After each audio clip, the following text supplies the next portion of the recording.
El Señor esté con ustedes. Y con tu espíritu. Lectura del Santo Evangelio según San Mateo. Gloria a ti, Señor. En aquel tiempo uno de los 12, llamado Judas Iscariote, fue a los sumos sacerdotes y les propuso: ¿qué estáis dispuestos a darme si os lo entrego? Ellos se ajustaron con él en 30 monedas, y desde entonces andaba buscando ocasión propicia para entregarlo.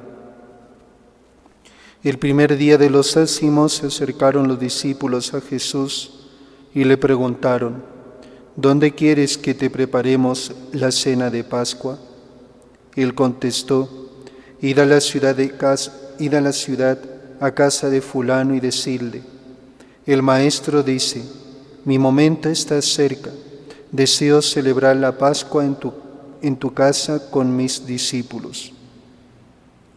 Los discípulos cumplieron las instrucciones de Jesús y prepararon la Pascua.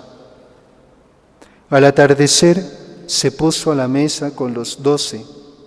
Mientras comían dijo: os aseguro que uno de vosotros me va a entregar. Ellos, consternados, se pusieron a preguntarle uno tras otro: ¿soy yo acaso, Señor? Él respondió: el que ha mojado en la misma fuente que yo, ese me va a entregar.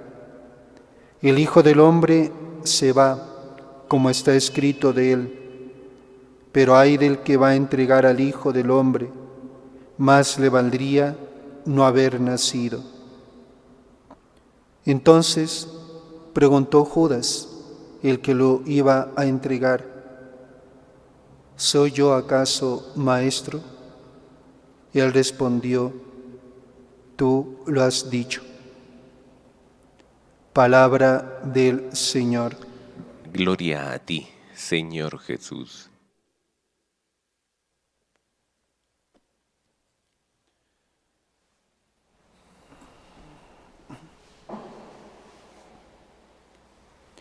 Amados hermanos en nuestro Señor Jesucristo y María Santísima,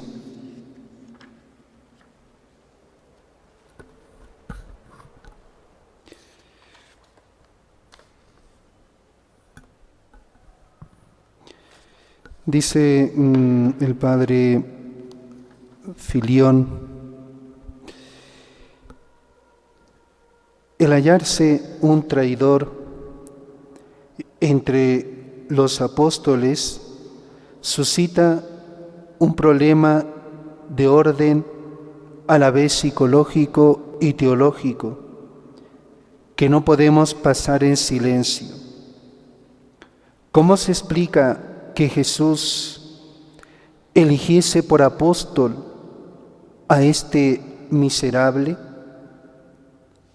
¿Cómo se explica a sí mismo que un apóstol llegase a traicionar a semejante maestro? Hay en esto ciertamente un profundo y doloroso misterio, del que se han dado mayormente de un siglo acá extrañísimas interpretaciones, sobre todo en el campo racionalista. Unos han llegado a decir que la intención de Judas fue hacer servicio a nuestro Señor entregándole a sus enemigos. Otros han dado en el extremo contrario, negando a Judas todo humano sentimiento y considerándole como hostil a Jesús desde el primer momento. No se le ha de juzgar a priori según ideas preconcebidas en uno u otro sentido, sino a la luz de documentos imparciales como lo son nuestros 4 evangelios. El temperamento del traidor es en efecto muy complejo, al mismo tiempo en que el Salvador le otorgó el señalado honor de elegirle por su apóstol. no se puede dudar que tenía todas las cualidades requeridas para cumplir dignamente esta función. ¿Que tendría defectos y prejuicios? Ninguno de los 12 estaba enteramente exento de ellos. Y por otra parte, ¿no le daba excelente medio para vencerlos la compañía santísima de Jesús? Sino que dejó que arraigasen y creciesen en su corazón y le dominasen la ambición, la envidia, la avaricia sobre todo, esa pasión que hace al hombre egoísta y hasta brutal. Y estas pasiones le fueron empujando a cometer el crimen más horrible de que se hable en los anales de la historia. Desde cosa de un año antes de la muerte de Cristo, cuando Judas vio frustradas las brillantes esperanzas que había fundado en su título de apóstol, al convencerse de que Jesús no condescendería con las orgullosas ambiciones del mesianismo nacional de los judíos, y cuando fue testigo de la defección de muchos discípulos, su apostasía fue cosa decidida en el fondo de su alma. Es decir, recordemos, ¿no?, cuando después de la multiplicación de los panes, ya al final de ese discurso que hace en el capítulo 6, según San Juan, ¿no?, muchos discípulos se volvieron atrás, no querían ir ya con él. Y Jesús les pregunta a los apóstoles: ¿y vosotros queréis también marcharos? Y Pedro dice: Señor, ¿a quién vamos a acudir? Tú tienes palabras de vida eterna. Curioso, y ahí se quedó Judas. Faltaba todavía un año más o menos, como dice Filión, para este momento, ¿no? ¿Por qué se habrá quedado? Porque no fue capaz, igual que los otros, de marcharse o decirle: Señor, yo me voy, ¿no?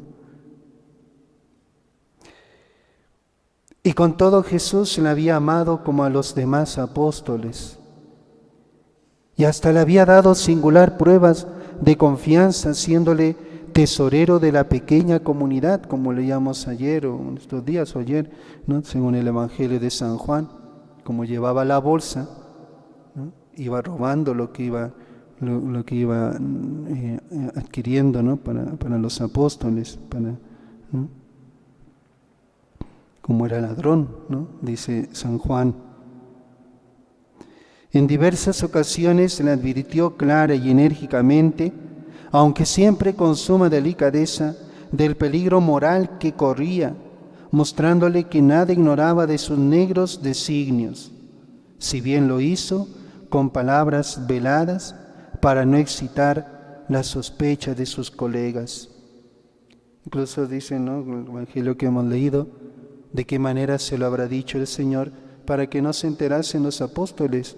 ¿Soy yo acaso maestro? Tú lo has dicho. Pero ¿de qué manera se lo habrá dicho? Que cuando Judas salió, los apóstoles pensaban que iba a dar o iba a comprar algo para la fiesta, para la cena, o iba a dar algo a los pobres, ¿no? Fíjense, hasta esa delicadeza tuvo el Señor con Judas.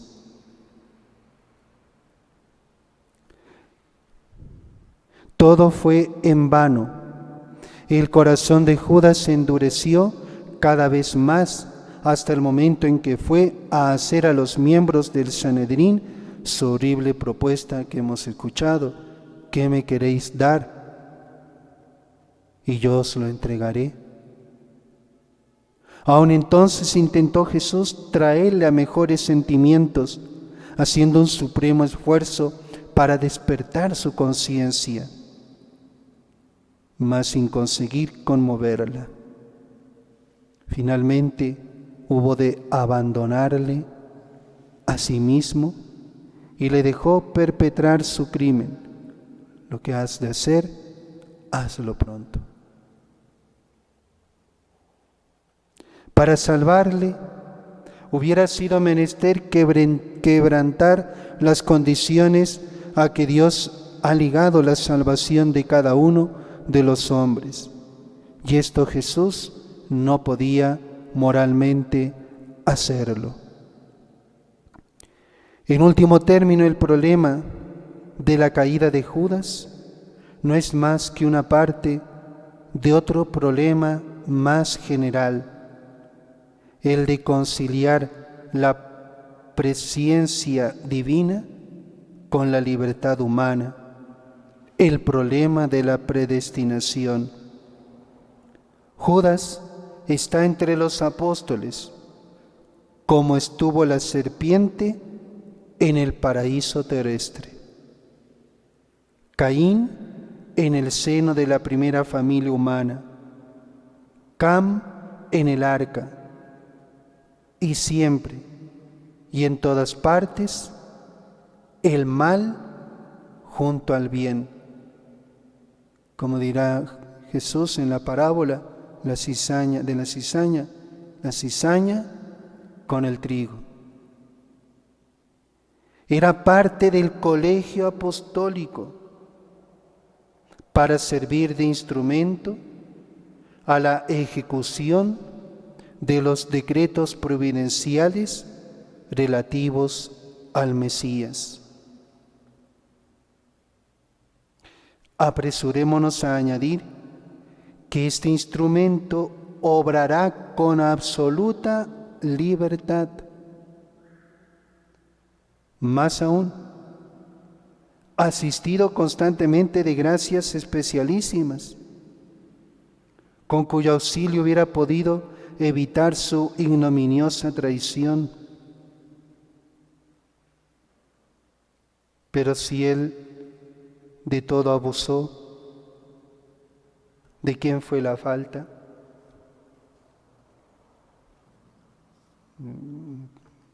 Se acaba, diríamos, este párrafo donde explica un poco Filión, obviamente no, es un misterio, porque Judas traicionó al Señor. Estamos, como he dicho, ante el misterio de la libertad humana. Pero cuando pensamos en Judas, no pensemos solo en él y su traición, sino en nuestras traiciones. ¿Acaso no se repite el pecado de Judas en el abandono práctico de la fe en quienes han sido bautizados?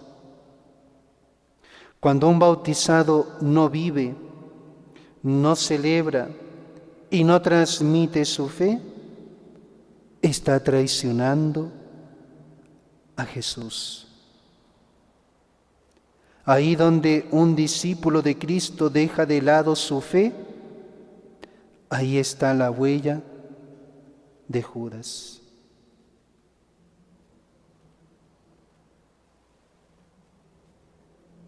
Estamos repitiendo el pecado de Judas, traicionando la fe, traicionando nuestra fe.